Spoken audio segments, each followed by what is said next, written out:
Hello दोस्तों, आपका स्वागत है मेरे डिजिटल पाल चैनल पे। और आप लोग देख रहे हैं एसईओ की कंप्लीट वीडियो सीरीज़। इस वीडियो में हम आपको बताने जा रहे हैं डोमिनोर वेब होस्टिंग के बारे में। डोमेन नेम लेते समय हमें किन बातों का ध्यान रखना चाहिए और एसईओ के पॉइंट ऑफ व्यू से क्या इम्पोर्टेंट होता है। तो आइए हम डोमेन नेम के बारे में जानते हैं। Different types of domain names. तीन टाइप के डोमेन नेम होते हैं। फर्स्ट जो होता है आपका TLD domain top level domains that called with .com। जिस डोमेन में लास्ट में आपने देखा होगा .com लगा होता है, उसको टॉप लेवल डोमेन नेम कहते हैं। और आपका सेकंड हो गया CCTLD country code top level domain. each CCTLD identified a particular country is two letters longer. For example, .in, .ca, .us, .au। आप लोगों ने देखा होगा बहुतों से डोमेन नेम है या उनके वेबसाइट्स के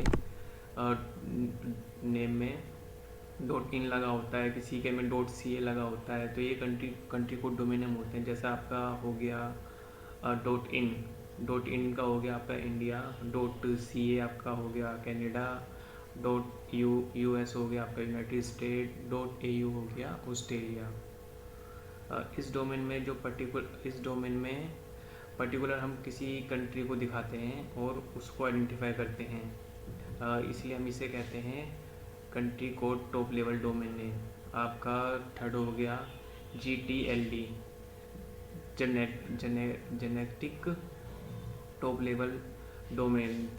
this are the most common of familiar TLD example included .com हो गया, .com फॉर कमर्शियल एंड जो दो हो गया for educational, .net, .org etcetera.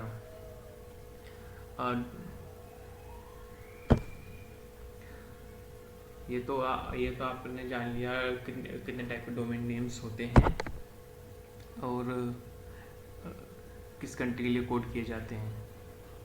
आइए मैं आपको डोमेन नेम लेने से पहले कुछ बेस्ट टिप देता हूँ। Best SEO practice for selecting domain name. Make your domain name for memorable. मतलब डोमेन नेम लेते समय आपको उन बातों का ध्यान रखना चाहिए, जैसे कि वो थोड़े इजी हों, इजी टू वर्ड हों, या फिर आपका जो बिजनेस है उससे रिलेटेड हो। Domain name are shorts, easy to member, set to type and easy to say, or are longer than about 15 characters। और 15 कैरेक्टर से ज़्यादा ना हो। जो भी आपका बिजनेस है या फिर आपका कोई भी प्रोडक्ट है वो उस डोमेन नेम में आता हो। जैसे कि लाइक एग्जांपल ले लो कि मैं SEO कोर्स प्रोवाइड करा रहा हूँ आपको यूट्यूब पे। तो मैं जैसे डोमेन लूँगा SEOcourse.com हो गया, माई स्टोर मेरा कोई स्टोर है, mystore.com हो गया, SEOcourse.in .co.in हो गया। अब एक बात का ध्यान रखिएगा, प्लीज़ आपके डोमेन नेम में हाइफन यूज़ ना हो, क्योंकि बहुत से लोगों को हाइफन के बारे में पता नहीं होता। जैसे आप किसी को अपनी वेबसाइट के बारे में बता रहे हैं तो आप बताओगे www.seo-course.co.in, तो बंदा उस सामने वाला कंफ्यूज हो जाएगा एक्चुअली, क्यों बहुत से लोगों को पता भी नहीं होता है कि हाइफन क्या होता है। तो आप उसको हाइफन थोड़ी बताओगे, तो आप बोल के छोड़ दोगे, ना ही वो मुश्किल पूछेगा तो सर्च भी नहीं करेगा, तो ये थोड़ा डिफ़िकल्ट हो जाता है। एंड डोमेन लेते समय जो आपको थोड़े से अवॉइड करने हैं, known.com, avoid known.com top level domain.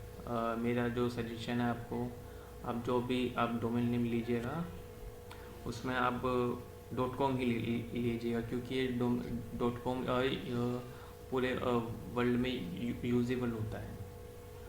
तो आइए, तो आज की आपको वीडियो कैसी लगी प्लीज़ कमेंट सेक्शन में बताइएगा।